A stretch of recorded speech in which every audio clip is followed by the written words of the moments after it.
Hey, good morning or good evening, depending on where you are on your time zone. Welcome to today's Google Hangout, and we're going to be looking at a design makeshift.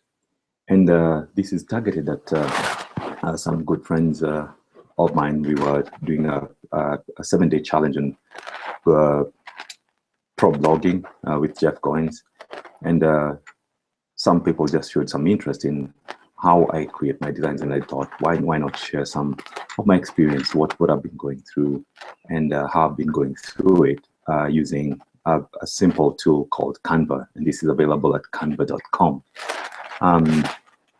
So I just decided, why not just hang out together and have a look at this awesome tool.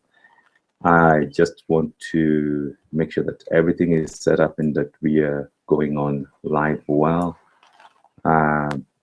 How many of us are online right now? If you could just indicate for me.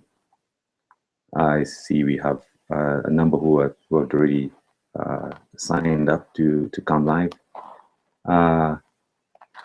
Could we just have a show of hands who's online, or if you could just drop a message on the chat box, and we will get going in 2 minutes.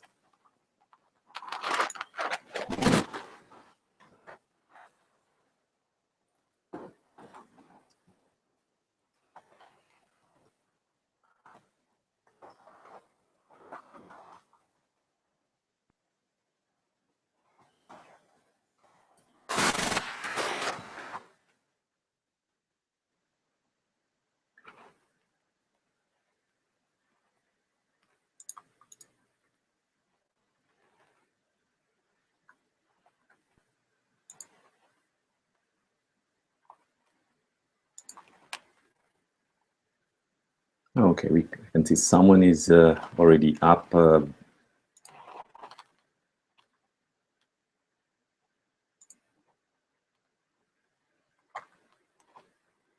gotta love tech. Sometimes things just don't go the way you expected them to. But here we go, and I think we'll just start off. Well, just to let me know, my name is Kimunya, and I live in Nairobi, Kenya. And right now it's 5 a.m. and there's driving rain outside, which is great because it's been pretty hot the last 4 weeks. We've been hitting, I think, an average of about 26, 27 degrees centigrade, which is pretty hot for this region of the country. And so we've been having some quite hot nights and sleepless nights, which is very uncomfortable. So really enjoying this rain the last two nights. But that's not why we're here today. Today we're just here to look at how to improve, or how we can work on our designs, especially for those bloggers who, like me, most probably you don't have enough resources to hire an external designer, or you just, just for the heck of it, you just love doing some design for your blog, for your ebooks, ebook covers, presentations, and all that. There's this wonderful tool that I've been using for the last about 8 months, which has really helped me cut down my time on design.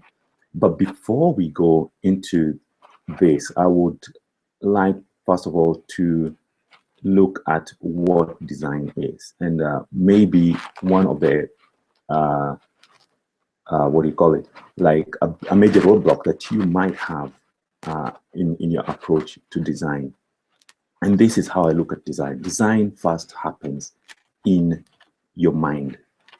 Before you even go on paper or whatever software that you're using, design first starts in your mind. And there are a few factors that you need to consider when you're just looking at this whole design issue. The first one is, what is your message? What message are you trying to pass across to your audience? What information do you want them to identify with? That is very important. So for your designs to work, you need to correspond that design to the message first. That's the first very important thing. Consider your message and have that at the back of your mind. The next thing that I will consider when I'm thinking about, before I even proceed to the actual design work, is why is that message important? Why is it important to you, and why should your audience care? And that is really critical. Why should your audience care about your message? So first, why is your message important? What is your message? And then next, why is your message important? What is the tone of that message? Is it something exciting? Is it something that you want people to think about? Is it something that you want them to take action on? So what is the tone of that message? Because that determines the kind of design that you're going to employ in each and every message, or each and every blog or book or presentation that you're going to make. So think about the tone of that message. The fourth item is, what do you want your audience to feel? Because it's what we feel and own that we take action upon. So what do you want your audience to feel? And again, going back to the tone: excitement, thought, critical thinking. It's time to go out and let's take this action. What do you want your audience to feel? Your design should be able to reach into their emotions, the emotive side of their lives, for them to actually engage with the message. And finally, and I think I've alluded to this, what action do you want your audience to take? Anybody who is going to consume that information, that message that you have put together, what do you want them to do? And that is really, really important. So if we could just quickly recap, 5 steps. Start with the mind first. The first step is, what is your message? The second one is, why is this message important to you and to your audience? 3, what's the tone of that message? 4th, what do you want your audience to feel? And then 5th, what action do you want them to take? So always have these 5 at the back of your mind. And what I'm going to do, under this video, at the end of this podcast, I'm just going to share those 5 points and also share any other relevant links. What I did not mention is that I blog at leadbychoice.co. Leadbychoice.co is where I blog at. So feel free to just have a look around, and I'd be very, very happy if you can just give me your feedback on what you think about the content in there. After we've dealt with our mindset, and today it's just going to be something very simple, a starting point. We're just going to look at what I've just described: designing in your mind first. Then we are ready to do what I call, we're ready to play. And what I will do is, the next thing I'm going to do when I'm looking at my design, especially for my blog post, is that I will find a quotable. Now, what is a quotable? It is something from my writing, from the message that I'm sending across, or the message that I'm writing. I will look at something that stands out, and this becomes like the anchor point to the title or the message of that specific piece of writing, be it a blog or a book or an e-book or whatever it is. Then after looking for that quote, I could either get a quotable from my text, or I will get a quote from another source. Let's say, for example, for argument's sake, Shakespeare or Plato or whoever. So I will get that, and usually I try to get something that is short and that is easily quotable or shareable, that is going to go with my design. Then after I've looked for the quotable, then next step is I will look for an image, and there are very many free image sources as long as you quote them, and we will go through some of them and some of my favorites through the practical tutorial on how Canva works. Then only then, after I've gotten my quotable, I've gotten the right image, do I now head over to Canva to start off my design? Initially, I was doing all the designs for my blog using Illustrator, CS 5.5. And this is an expensive piece of software that most probably you do not need to own. And it can be a bit, you need design skills and all that. So the learning curve for something like Illustrator is quite high. So I decided I need a quicker turnover, and when I discovered Canva, I'm not going back to Illustrator. I will only use Illustrator when I'm actually doing really complex design work for complex pieces of work, be it logos or whatever it is. That is when I will go back to Illustrator. So we are going to head over to Canva, and let me share with you my screen. So the first thing, of course, you will need to have a Canva account. You can get a free Canva account.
Hello, and I think we're back live. I'm so sorry for that. It's been raining quite a bit here, and looks like it's affecting our internet connection. And but I think we are back on. So sorry about that. We are looking at a design mind shift using Canva.com to do your designs for your blog posts, your book covers, your presentations, and so forth. So I started off with the introduction, but for the sake of continuity, I was looking at design starts in your mind first. And the 5 critical issues that you need to look at before you even get onto Canva or any other design program are the following. What is your message? Why is that message important to you or to your audience? What is the tone of that message? How do you want your audience to feel when they engage with your message? And finally, what action do you want them to take? Only then will we now head over to a design tool, and in this case, we are looking at canva.com. But previously, as I mentioned earlier, is that I was using other tools like Illustrator, Adobe Illustrator to do my designs. But this can be cumbersome, and it has a steep learning curve. Fortunately for us, we have the opportunity to engage with Canva, and that's what we are going to have a look at today. So first and foremost, of course, you must have a Canva account, and once you open a Canva account, let me just share with you my screen, my Canva screen. Once you open a Canva account or you activate your Canva account, this is how it will look like when you log in. And it's a pretty, for some people, they find it a little cumbersome, and it does take a little of learning just to understand what the various tabs and the tools are. But this is just generally what it look like when you log in. Of course, because we are looking at my Canva account, you will already see some of the designs that I've created before. And actually right here is a design cover for today's Google Hangout, as I created it on Canva. So most of your design tools or elements or tabs will appear on your left, and that's exactly where the tabs are on your left. Sorry about that. On your left, right here. So you have your profile, or your profile is right there. So the first thing you're going to do is that you're going to see create a design tab right here, and that's where now all your designs are going to reside. Mine are right there, and you can either use. There are 2 ways you can do this. You can either pick up one of these templates that are already pre-designed for you here, and the beauty is that the dimensions will fit the portal that you're going to use. Like, for example, if you want to do a design for social media, it'll even give you the dimensions there. This is 800 pixels by 800 pixels. If you're doing a presentation, it will give you 1024 pixels by 768, and so forth and so on. You can actually also use custom dimensions, and I'll give you an idea of some of the custom dimensions that I have designed. If you look at that, this is my advertisement or image or design for my leadership course, and this was specifically designed for LinkedIn because LinkedIn has the specific dimensions that it will accept images as. These are what go onto my blog. This is one of my latest blog posts. That's another of my leadership course, online leadership course.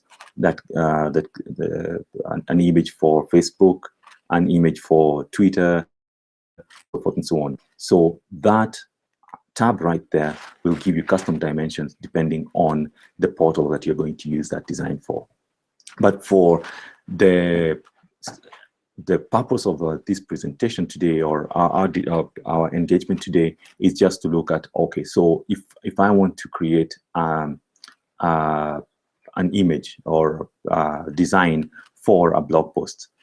If I click on this, if you just go to this tab right here and click on more, what is going to happen is that you're going to get more design templates. You have, of course, the popular design types, which will appear at the top of your panel there. Then you have social media posts, and the beauty is that Canva keeps on adding new elements or new templates. Like, for example, I've just seen here a Tumblr graphic. If you want to post that graphic or that design on Tumblr, so those are for social media posts. You have your Twitter, just a general social media, Pinterest, Facebook, Facebook app if you're using Facebook apps, Instagram posts, and so forth and so on. Then you have documents, and you will get different dimensions from US letter to if you want to make a presentation. And there's one time I remember I needed to make a presentation, and I needed to have the slide template covers to have a similar design, and I just didn't have enough time to do that on any other tool. And I can assure you that it made a lot of sense for me to come over to Canva and actually do the presentations. And you will see that you can actually have multiple pages in your Canva design. It's not just that you're going to have a one page or just a one image design. You can actually have quite a number of them, and I'll also show you how you export this. You can go to A4 and all manner of paper sizes. Now, the most interesting thing is that you can actually even create a design for a magazine or a newsletter using Canva. And we hopefully, if we have enough time, we will also explore into that a little bit. Or I will actually do another Hangout or another recording to just take you through some of the elements or the nicks and knacks of creating a magazine or a newsletter. You can even do your resume. Now, for the sake of the audience today, most probably this is an area that you really are interested in: blogging and ebooks, and also your social media posts. And those are the areas that you're going to dwell in quite some detail today. So you can actually do all the way from an ebook to an infographic using Canva. So as you can see, it's quite a versatile tool to have in your arsenal. And I would encourage you to just, one, have an open mind about Canva and just go in there and just enjoy yourself. Just look at the different elements. Don't look at how complex the complexities of it and all.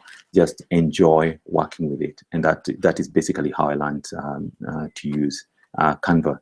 You have marketing materials, you have social media and email headers, and I can see that there's a YouTube thumbnail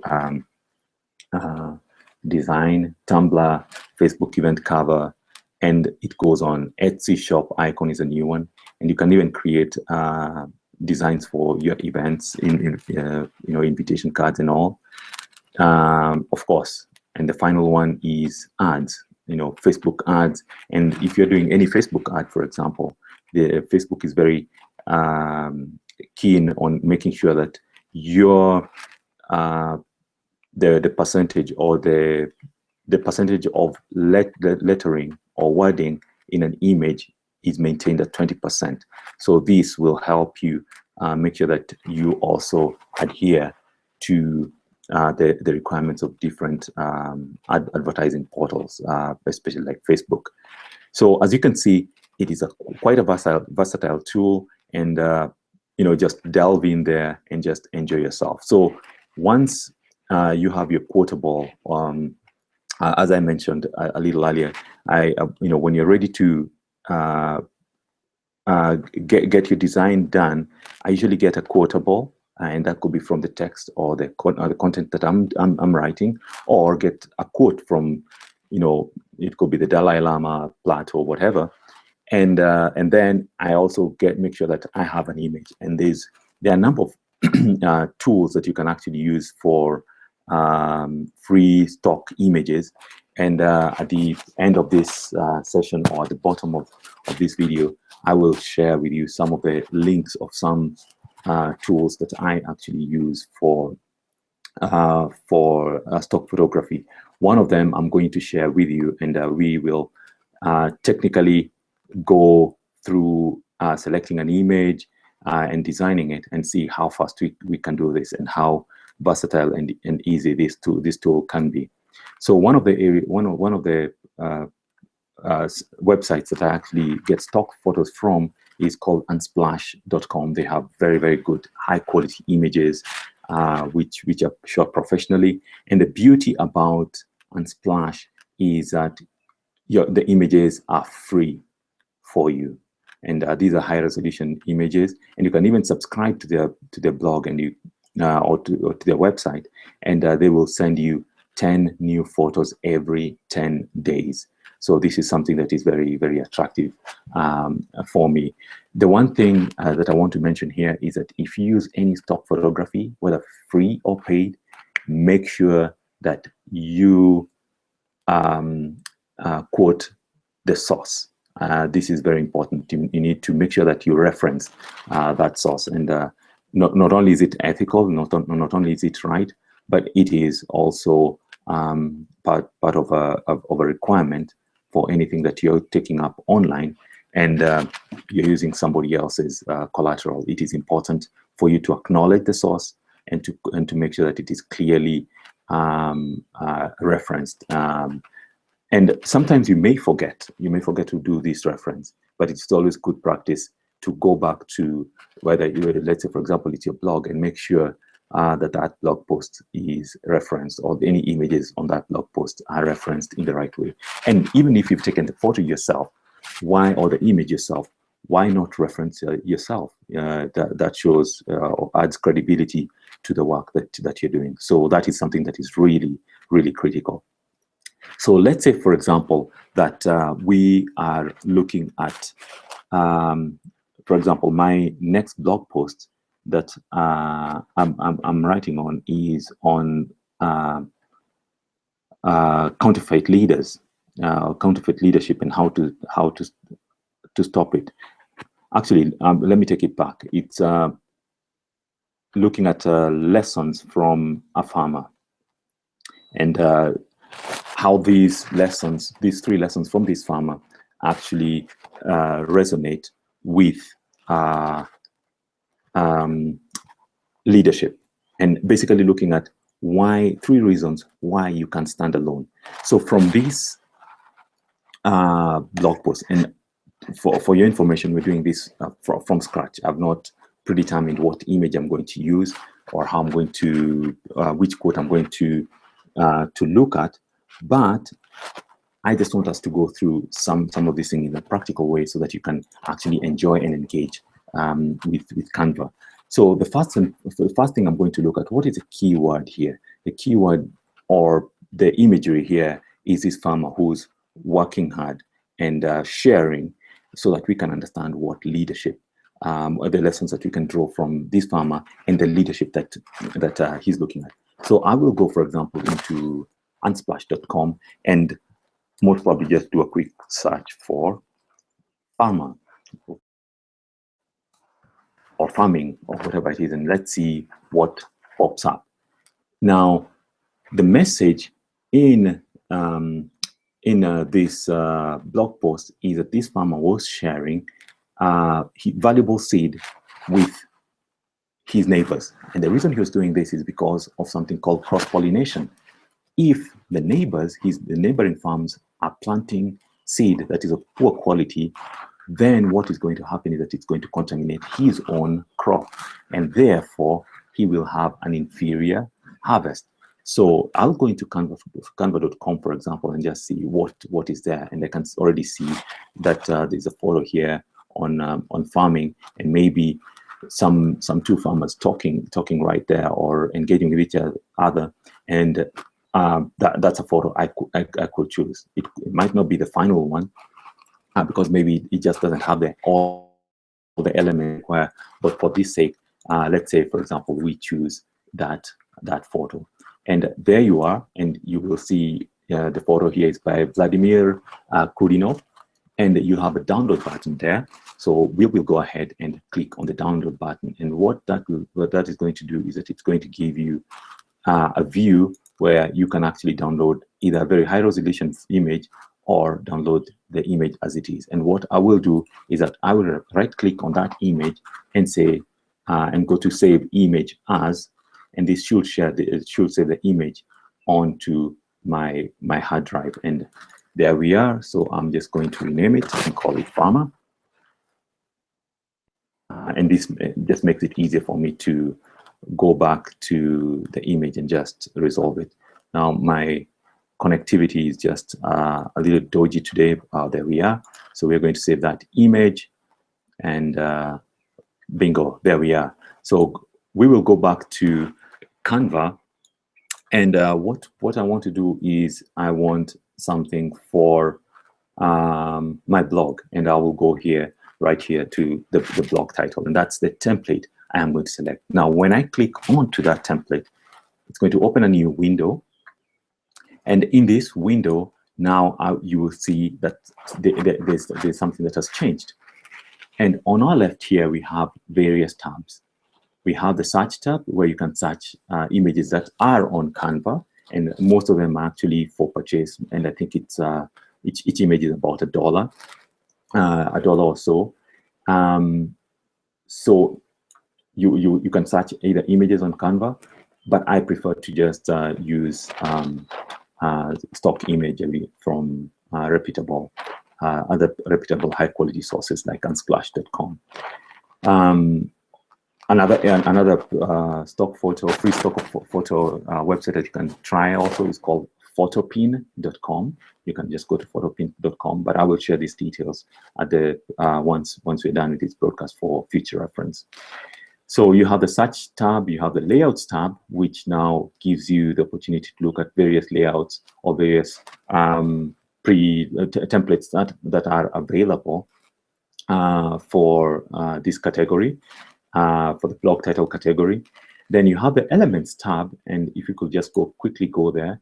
What this does is that it gives you the opportunity to either get shapes, lines, illustrations that are already on Canva, photos that or icons, whatever it is. And depending on the season, you will find that Canva will add a tab here or some elements here that will also help you either design cards that are suitable for that particular season. So we've just come out of the Easter season, so that's why you have the Easter tab here. And when you click on that, it will actually give you quite a number of resources. And in this case, they're Easter eggs, baskets, and tulips, and you name it.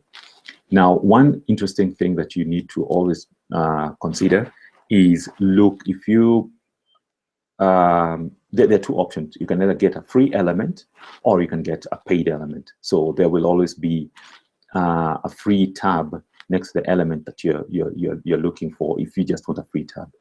But you will also find that there are some elements that have a cost to them. So we've looked at layouts. That's the default landing. When you're doing a design, you have your different elements. You have different text, and you can add either a heading, a subheading, or body text. And all you need to do is either click on it or just drag it across to this panel right here to start your design. And I'll be taking you through that shortly. There are already also quite a number of pre-designed templates that you can just use. Some of them are free, as I mentioned earlier, and some you'll actually find that you will need to pay for them. So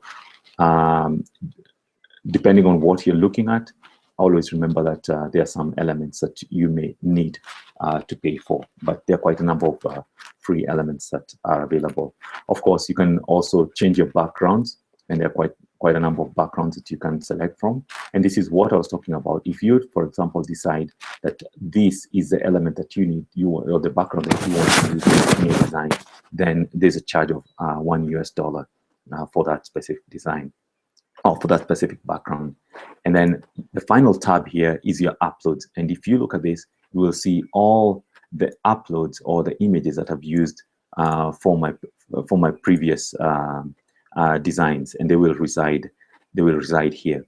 So if you can just go back to the layouts, Now, since this is something about farming, but anyway, we already have the image, I will first of all decide what template will I use. And by the way, you can always change this template later. So don't you worry that this is going to be the final template that you're going to use, but you can actually change the template later.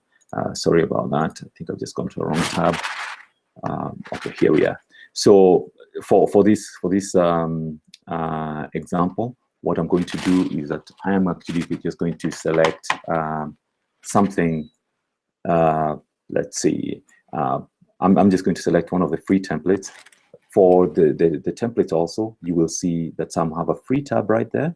Like this one has a $sign on it, which means it's a template that you will need to pay for. But maybe let's say, for example, for argument's sake, let's select that template right there. And once you click on the template, it will appear on your right-hand panel. And this is where you're going to be doing most of your design work. Now, you've already seen it's already repopulated it with an image and text, and also an element, a box element right there. I mentioned to you that you can actually have multiple pages, and this is where you can actually add a new page if you so wish. So for the sake of this design, the first thing that we need to do is go back to our download, which we saved in the download section right there, and you will upload it. You will need to upload that image that you had selected from your stock imagery, and you need to upload it here. So there are two ways. You can either click on uploads right there. Once you you can actually click on this green button up here on your top towards the top left-hand corner. You can upload. You can click on that, or you can actually go into the folder where your image is and just drag and drop the image into this panel here, and it will automatically upload. So I will just use the drag and drop just for your sake. So I will drag that image, and the moment you hover the image or the icon of the image that you're copying onto the Canva panel, you will see this upload icon appear. And if you just drop it, it will start the upload process, and then your image should appear right there. And there we are. The image has appeared in the upload section. And to add that image, first and foremost, I need to get rid of the pre-populated or the default image that came with that template. So there are two ways of deleting that. You just highlight on it and click your delete button, or you can actually come to this delete icon right here, and it's going to delete the element or the image that you have selected. So in this case, I'm just going to click on that, and it's going to delete it. Don't you worry, it looks like everything has gone, but remember that the text that was overlaid on that image was white, so that, and we just have a white background here. So this is the image that we need to add. So I will click on that image, and automatically it just pops in onto the design panel right there. And you have different options. You can crop it, you can filter, you can copy it to a new page, and so forth and so on. But since we just need to use this image as it is, one thing that I will do is just make sure that I adjust it so that it fits onto my panel. And all you just need to do is just click on one of the place of the corner holders and drag, and you will be able to fit your image within the design template. Now you've noticed that the image, the wording has appeared, and so, for example, we want to have a quotable coming in here, and maybe let's just say it's one for all, and all, and all for one, because we are looking at how this farmer or this farming is actually helping disseminate a leadership theme. So if you're a leader, you need to make sure that at any one time that you are helping others grow. So it's one for all and all for one. And once we grow together, then we are going to have an impact or a legacy that we leave behind. So, for example, for argument's sake, or for the sake of this presentation, let's use that as an example.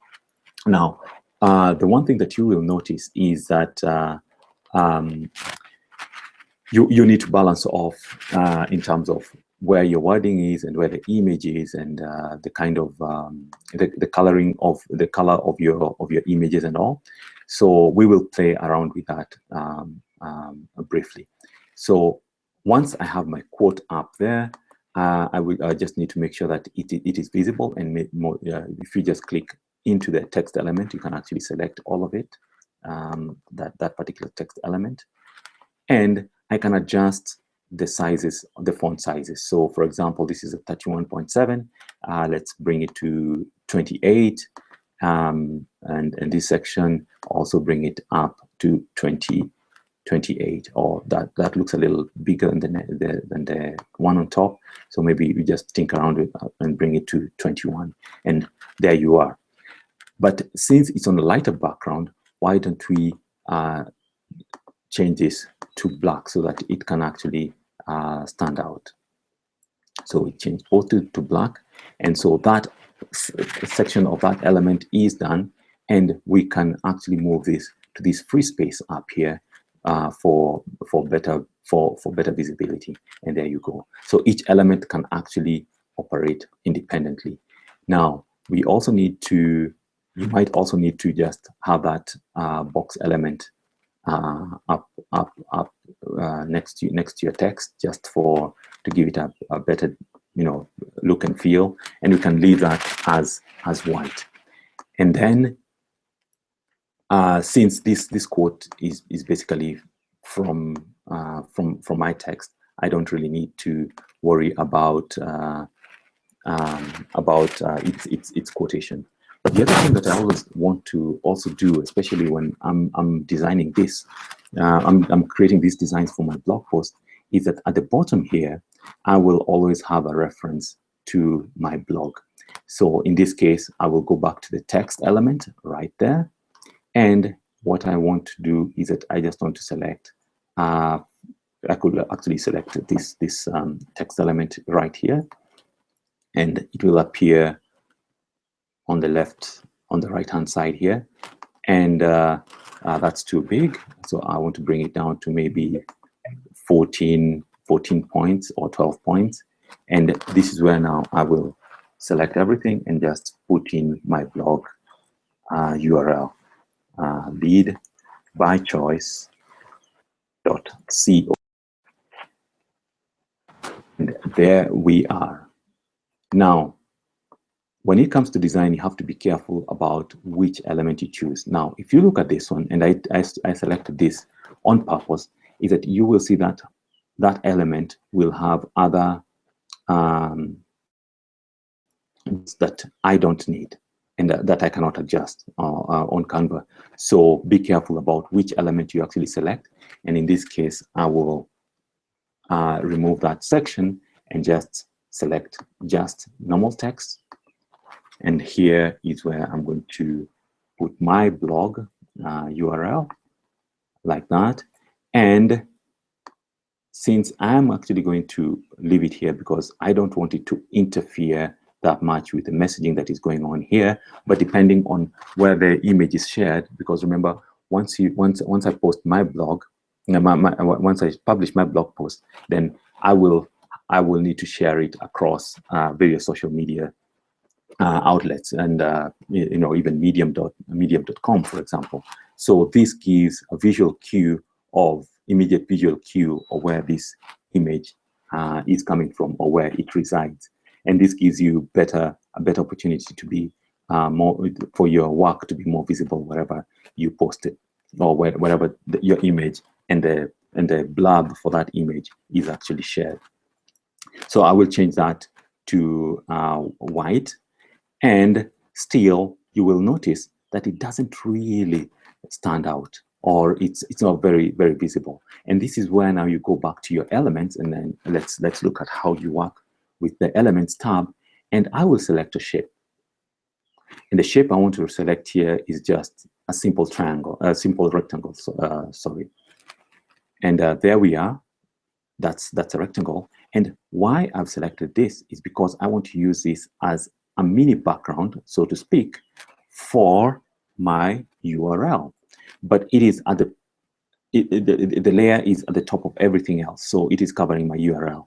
So you have this tab right here, back, and when you click on that, it takes that image or that element to the back, and now you can see my URL is now quote unquote visible. But remember, we had changed it to white, so I need to take it to a color that is visible over white, and that is black.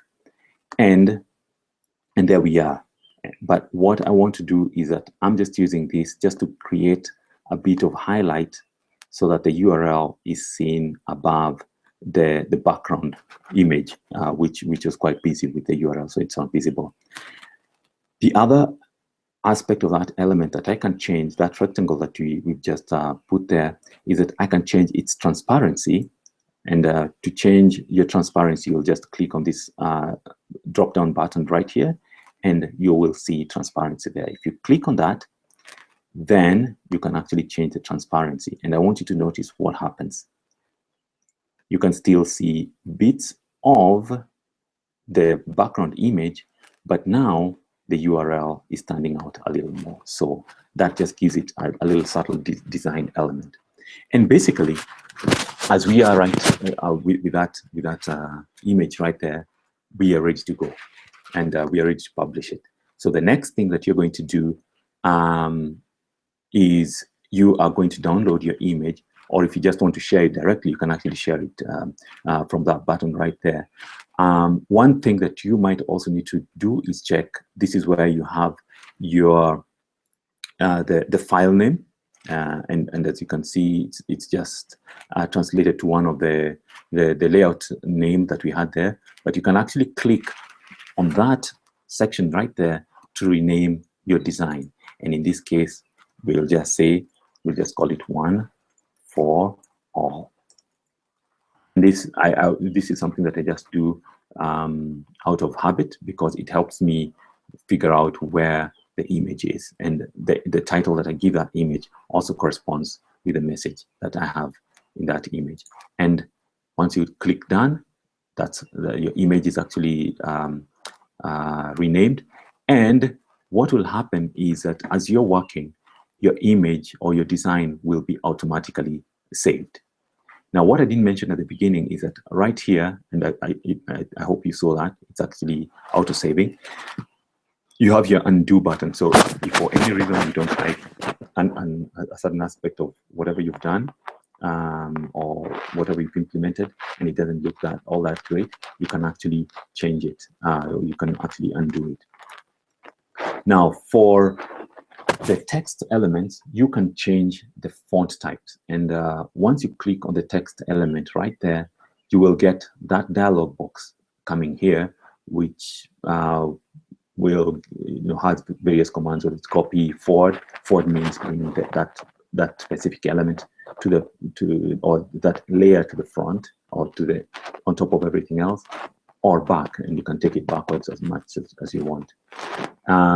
Then you have your formatting tools right here. This is where your font tools are, and there are quite a number of fonts that you can use, which are pretty decent. It's a pretty decent list, and I love it. So you can actually change your fonts. And remember what we talked about earlier, that you're looking at what kind of emotions that you want your audience to feel, and all that, what kind of tone the image has, and so you can decide on which fonts you want to use here. For this case, I'm happy with the fonts that I have here, and I might change them later depending on how you know, I feel like as I'm doing the publishing process on the blog site, and you can always come back and change your designs. But we are ready to download, and you come right there and you can download. There are 4 ways or 4 formats that you can download the image as. You can download it directly for the web as a JPEG. You can download it as an high quality PNG image, and you can also do a PDF a standard PDF document, or a print PDF, which is a higher quality. So I will go ahead and download the image for the web. And yes, Canva will tell you to hold on tight to prepare your design. And you'll see here if there are any elements that you used that require payment, then of course you're going to get relevant prompts for you to actually go and pay for the elements that you selected. So here we are. We have saved our image, and it's actually already downloaded. And if you're just sharing, for example, a social media card that you just want to share with your tribe or your followers, then you can actually just go straight ahead and just post it directly from Canva, or straight to Facebook or to Twitter, or you can actually even email it either to yourself or to someone else. If you're, for any reason, your download doesn't happen automatically, you can always come to this link here, and you can be able to download your element. So technically, we have come to the end of that Canva the Canva engagement, and now the image that I have designed is residing on my computer. And I just want I've just opened it on my computer, and I just want to share with you that screen in a short while as it appears on my laptop. And this is now the image that you're going to use, or I will use to my blog. Let me just share that screen, and there we are. And that is the image that we have just designed on Canva. So it's taken a little longer than it will actually take you in real life, but this is because we just needed to go through each step one by one, and for you to just appreciate what Canva can do to you. Or sorry, I had not presented it to you, but there that's how the image actually looks like in my preview, in my image preview program. I'm using a Mac, so I'm just using the preview program. So in essence, that's how Canva can help you with your design. And I think what I'm going to do is that I'm going to prepare another Hangout or another recording just to show you how versatile Canva can be, and how I managed to do a 20-page manifesto directly on Canva. Now, if we could just go back to Canva, I've just realized there's one element that I should have gone back to, and you have the zoom buttons which appear at the bottom left-hand corner right here. So if your design panel here looks a little squished or a little tiny for you, you can actually always go in there and just zoom in to whichever element that you want to look at, and you can always scroll through that element. So remember, you can always zoom into your work freely, and as you can see, you can actually go into pretty much detail into the elements that you're working with. So I hope this has been helpful, a helpful introduction to Canva, and that you will now find a way for you to actually quickly design your blog elements, your social media shares in a better way. So I hope you have enjoyed this, and we will be seeing you later. If you, as I mentioned earlier, if you want to engage more with me, you can get me on www.leadbychoice.co. That is leadbychoice.co. That's where I blog. Thank you very much, and have a wonderful evening, wonderful morning, wherever you are, and hope to see you in another Hangout. Take care of yourselves now. Bye-bye.